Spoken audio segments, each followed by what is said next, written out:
This is part two of the adult guide to getting your life together. So, in part one, we covered personal, that is your day to day activities and wellness, and work and career. So, today in part two, there are two major areas we're going to touch on: finance and social life, stroke relationships. Each one plays an important role in getting your life together. Let's get into it.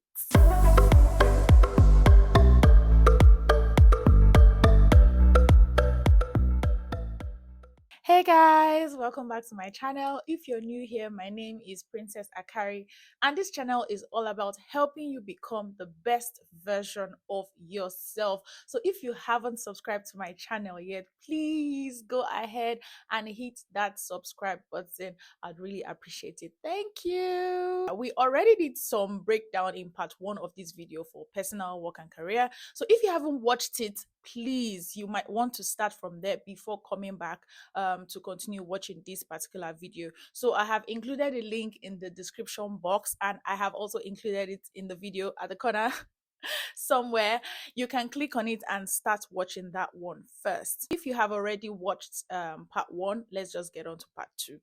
We'll be discussing finance and social life and relationships. So under finance, let's start. Money is one of the first places, that adulthood exposes you to. And I'm well aware that some people struggle with money management because, they are financially irresponsible, like generally. But a lot more people struggle because they don't build any process or structure for their finances, or they don't have enough knowledge on what to do. So money problems create unnecessary stress. They usually create unnecessary stress. And then stress makes every other thing in your life harder than it should be. So getting your finances together in this sense will mean, creating a structure that allows you to manage your money properly. So we're talking about your income, your savings, your investments, your expenses, everything. So a simple finance framework or a simple finance management framework would be to track, to plan, to automate, to prepare, and to grow your finances. So don't forget this: track, plan, automate, prepare, and grow. So under track, this means knowing where your money is going. You can use budgeting or expense tracking apps or even a simple spreadsheet to know where your money is going, because what you measure or track becomes manageable. I currently use spreadsheets and my notes app for my budgeting needs currently. I have different categories, of how my money is spent and then the allocation of funds for each of these categories. Then I use an app called Spendy to track all my expenses. I do this daily. So tracking my expenses, helps me see clearly where the bulk of my money goes to, and also forces me to adjust in some areas that are necessary and hurting my financial goals. I never say, oh, I don't know where my money went. I always know where my money is going. So a lot of people only track the expenses as much as I know, but I take it even one step further. I track my income across all my income sources. I also track my savings. I also track my investments as well. Now, to plan. Planning your finances is about assigning a specific purpose to your money before it leaves your account, even before it drops into the account. This is where budgeting, sinking funds, that's for future expenses like travel or gifts, and bills come in. Planning your money helps you to remove a lot of surprises. It allows you to plan so that you don't make moves that don't align with your financial reality. So example, if you budget £5, £5,000 for your needs in a month and you earn £3,000, you can already see the issue. Like, where's the extra 2K going to come from? So you can now start adjusting what needs to be adjusted so that your cash inflow matches your budget. Very important to plan. So just spending money without any form of planning will lead you to bad debts or put you in a very bad financial situation. And you just keep wondering why your money is never enough. They pay you salary, it finishes before you do the things that you want to do. Every month, or as you wish, plan how your money will be allocated. I currently use a spreadsheet and my phone's notes app for my budgeting needs. So I plan everything in categories, and then I spend, and then I allocate where applicable. Also, let me sneak in Money goals under planning. You need to have money goals for your income. You need to have money goals for your savings and investments as well. So no matter how small they are, those goals will help to motivate you in many ways and also keep you in check when you want to make other financial decisions. So you'll be like, oh, I want to spend this thing now. What is my goal? How is it going to derail me from my goal? Next, automate. Automating your finances is very important. We're talking about bills, investment, savings, or anything that you can predict the amount right now in your financial plan or budgeting. Those things should not rely on your memory alone. Please, where possible, set up direct debits, standing orders, recurring payments, scheduled payments for your known and predictable bills.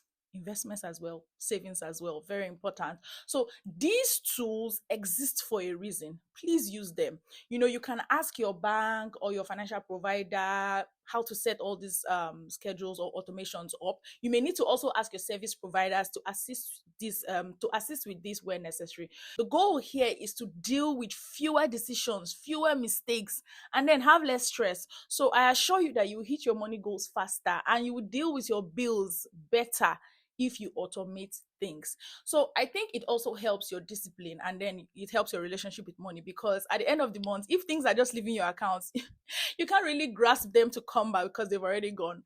So next is preparation. That's like the adult finance cushion. Things will break. People will need help. Appliances might get broken. Flights need to get booked. Emergencies can happen.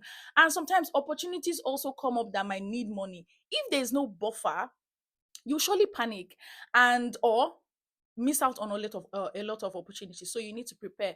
You need to have an emergency fund or some sort of saving spot that you've kept aside with sufficient money. So some people recommend that you need to have at least 6 months of living expenses that you've saved aside, and those living expenses are easily accessible for situations where they are necessary. When you prepare, it gives you a certain kind of calm or peace. It gives you confidence to make certain hard decisions that might affect your finances. So example is leaving a toxic job. You will be more comfortable leaving one or leaving an abusive situation when you are very prepared. So the next thing is to grow. Financial growth speaks to like your investments, income creation, wealth building, and all of that. For you to build wealth, your money must multiply. You can start with investments. So look at stock index funds, diversified ETFs, retirement accounts or pensions, real estate investments, or any other kind of investment, really. First of all, you have to know what your risk appetite is. Is it low? Is it medium? Is it high? Then you do your research and then you start with something, no matter how small the amount is. Also, I suggest that you watch a video that I did with my friend Joy, Built from Scratch, where we talked about investment 101. I'll link it in this video. Please go and watch it if you need more information on how to invest. On income creation, interestingly, you can also start thinking of ways that you can make extra income to increase cash flow.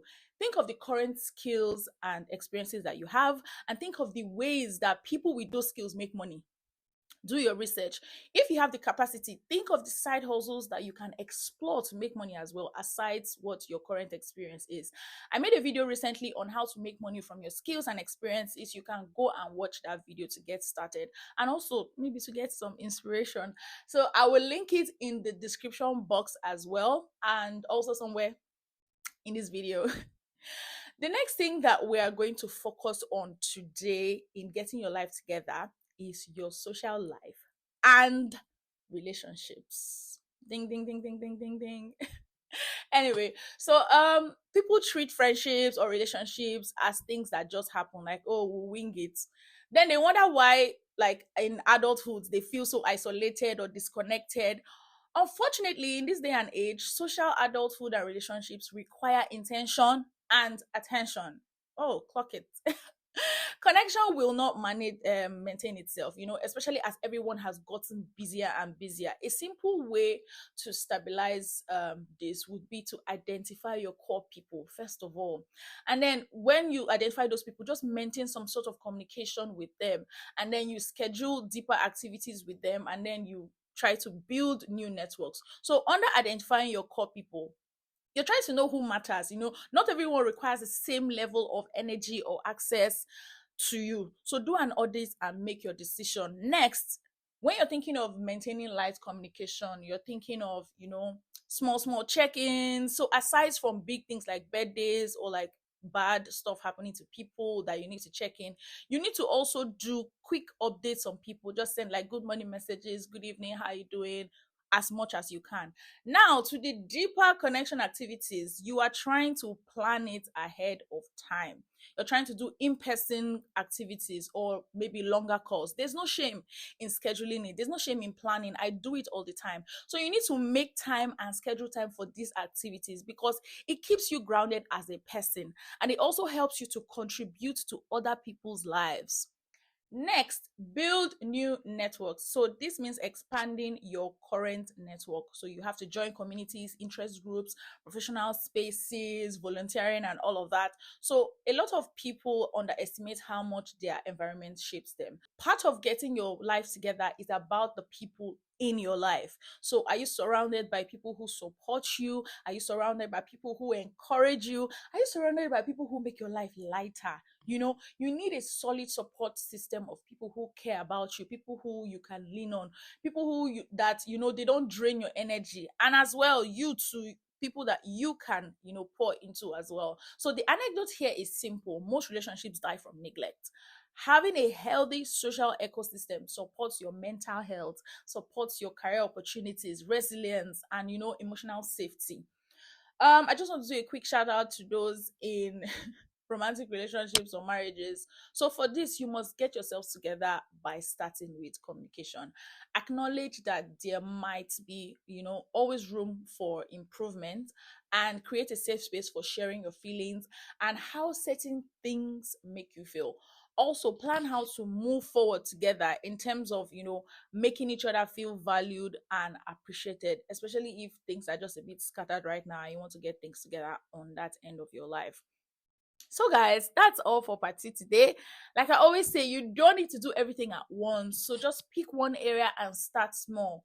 Again, if you have not watched part one, go and watch it. And part three will be live next week, and I can't wait to share it with you all. So, if this video helped you or gave you a few ideas, make sure to give it a like and leave a comment. I read all your comments and I love hearing from you. And if you want more content on personal growth, career, and becoming a functional adult, high functioning adult, go ahead and subscribe to my channel. We do and talk about a lot of that here. So thank you so much for watching, and I'll see you in the next video. Bye.